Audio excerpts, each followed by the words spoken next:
Hello and welcome to geology aspirant YouTube channel. So आज का जो हमारा टॉपिक है law of consistency of interfacial angle. इससे पहले हमने मतलब क्रिस्टलोग्राफिक लॉ के ऊपर देखा था, उसके अंदर हमने डिराइव कर लिया था जो 5 लॉ थे हमारे, वो किस किस बेसिस पे आ रहे थे वो भी हमने डिस्कस कर लिया था। तो आज हम इंडिविजुअल एक लॉ के ऊपर डिस्कस करेंगे, फिर अपकमिंग वीडियो में फिर नेक्स्ट लॉ, फिर जो 5 लॉ है हर एक लॉ के ऊपर हम 1 बाय 1 डिस्कस करेंगे। तो पहला जो हमारा लॉ था law of consistency of interfacial angle. तो चलिए फिर इसको डिस्कस करते हैं ये क्या है। तो ये लॉ स्टार्ट करने से पहले आपको सबसे पहले मैं बताना चाहूँगा इंटरफेशियल एंगल क्या है। क्रिस्टल के एलिमेंट के जो हमारा वीडियो था कि एलिमेंट ऑफ क्रिस्टल, तो उसके अंदर भी हमने डिस्कस किया था इंटरफेशियल एंगल क्या है। फिर से आपको एक क्विक ओवरव्यू या फिर रिकॉल करा देता हूँ इंटरफेशियल एंगल क्या है। इंटरफेशियल एंगल पता चले तभी हम law of consistency of interfacial angle को समझ सकते हैं। तो हाँ, इंटरफेशियल एंगल क्या है?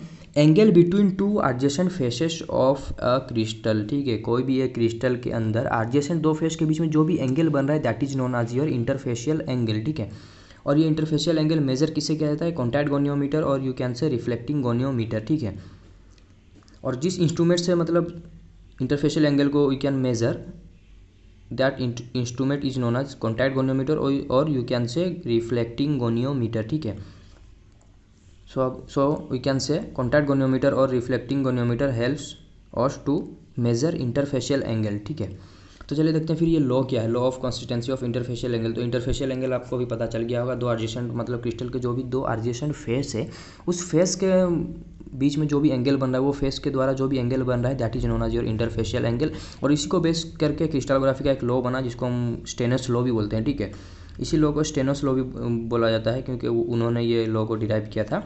तो फिर ये लॉ क्या है, चलिए देखते हैं वो लॉ क्या है, उसको पढ़ते हैं। लॉ है हमारा law of consistency of interfacial angle, उसका लॉ देखते हैं।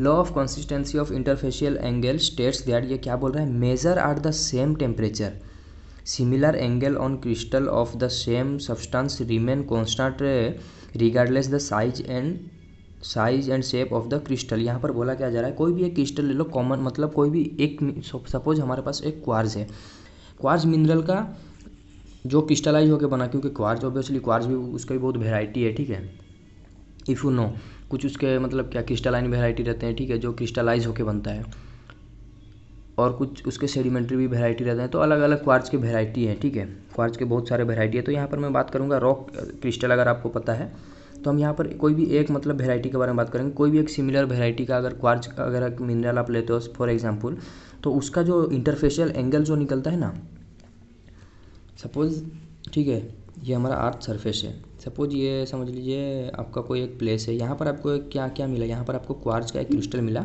से और एक क्वार्ट्ज का क्रिस्टल मिला, वो ये मतलब समझ लीजिए क्रिस्टलाइजेशन की वजह से बना फ्रॉम इग्नियस।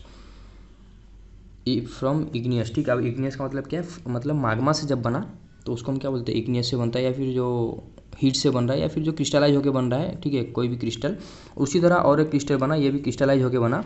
ठीक है, तो इसका इंटरफेशियल एंगल जो रहेगा ना, ये आपको और एक प्लेस में मिला, सपोज आपको ये मिलता है इंडिया में और ये आउट ऑफ इंडिया कहीं अदर कंट्री में मिलता है। तो ये दो, अगर ये दोनों का मतलब क्या, ये दोनों क्रिस्टलाइज होकर बने या फिर दोनों अगर रॉक क्रिस्टल है, तो हाँ दोनों का इंटरफेशियल जो एंगल रहेगा ना वो ऑलवेज सेम रहेगा, नो मैटर कि वो कहाँ बन रहा है, कैसे बन रहा है। बट यहाँ पर डिफरेंस क्या आएगा, मे बी ये साइज़ में छोटा हो सकता है, या फिर इस यहाँ पर जो फेस रहेंगे थोड़ा सा मतलब ये क्रिस्टल जो छोटा रहेगा, या फिर इसका जो फेस का शेप में भी थोड़ा सा डिफर करेगा, इसका भी डिफर कर मतलब ये दोनों में डिफरेंस दिखाएगा फेस का साइज शेप में। बट हाँ, कांस्टेंट क्या रहेगा? इंटरफेशियल एंगल इसमें कांस्टेंट रहेगा। यही बता रहा है laws of consistency of interfacial angle कि ये बता क्या रहा है, measure at the same temperature. और ऑब्वियसली ये क्रिस्टलाइज होकर बनेगा तो दोनों एक ही टेम्परेचर में मतलब क्रिस्टलाइज होंगे ना। अगर आप बात करते हो लो क्वार्ज की या फिर अल्फा क्वार्ज जिसको बोलते हैं, तो ये कितना में बनता है? 573 डिग्री में क्रिस्टलाइज होता है। तो हाँ, अगर अल्फा क्वार्ज आपको मिल रहा है, सपोज आपको एक अल्फा क्वार्ज मिला इंडिया में और एक अल्फा क्वार्ज आपको मिल रहा है आउट ऑफ इंडिया कोई अदर कंट्री में, तो दोनों का प्रॉपर्टी में क्या है, आपको एक सिमिलरिटी देखने को मिलेगा, दोनों का इंटरफेशियल एंगल सेम रहेगा। मे भी उसका साइज से छोटा बड़ा हो सकता है, या फिर कोई क्रिस्टल बहुत बड़ा है, कोई क्रिस्टल बहुत छोटा है।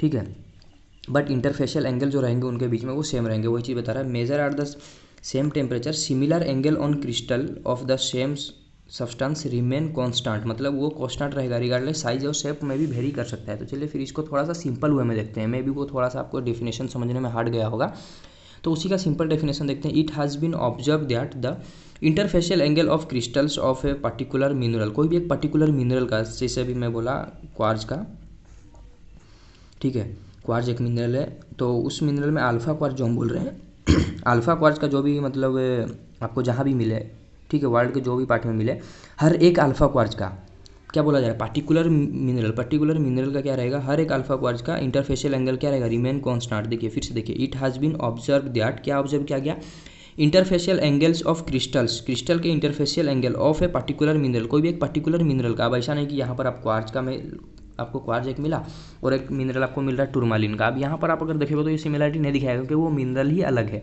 बट यहाँ पर बात क्या कब किया जा रहा है, जब दोनों मिनरल सेम हो, ठीक है, और उसी केस में आपको इंटरफेशियल एंगल सेम देखने को मिलेगा, ठीक है, कांस्टेंट रहेगा, ऑलवेज वो कांस्टेंट रहेगा सीन्स। और वो कांस्टेंट क्यों रहेगा सीन्स एटॉमिक स्ट्रक्चर, क्योंकि ऑब्वियसली आप अगर आपको मिनरल के बारे में पता है तो मिनरल का डेफिनेशन में हमने क्या देखा था, मिनरल नेचुरली अकरिंग होना चाहिए, ठीक है, होमोजीनियस उसका होना चाहिए, वो होमोजीनियस होना चाहिए, केमिकल डेफिनेट केमिकल कंपोजिशन और डेफिनेट एटॉमिक स्ट्रक्चर होना चाहिए। तो ऑब्वियसली एक टाइप के अगर आपको मिनरल मिल रहा है तो उसका एटॉमिक स्ट्रक्चर सेम रहेगा।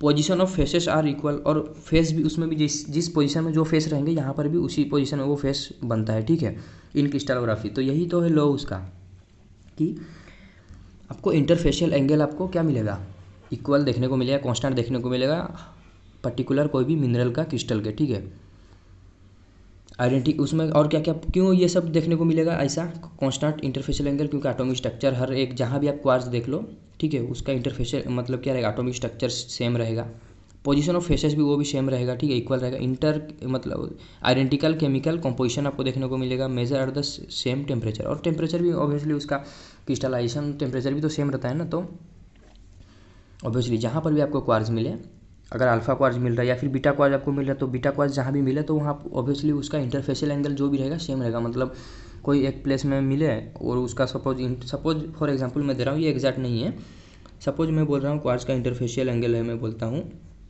120 डिग्री, सपोज ये रियल वाला नहीं है, ठीक है, मैं सिर्फ एक एग्जाम्पल के लिए आपको बता रहा हूँ। आपको ये मिला सपोज इंडिया में,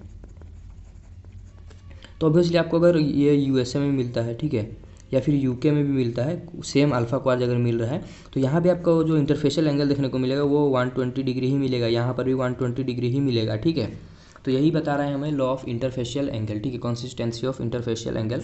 तो ये तो क्रिस्टलोग्राफी का पहला लॉ था हमारे पास जो था law of consistency of interfacial angle. तो ये था ऑल अबाउट आपका पहला लॉ ऑफ, या फिर you can say first law of crystallography which is your laws of crystal consistency of interfacial angle. कुछ भी डाउट हो कमेंट कर दीजिए। Thank you for watching.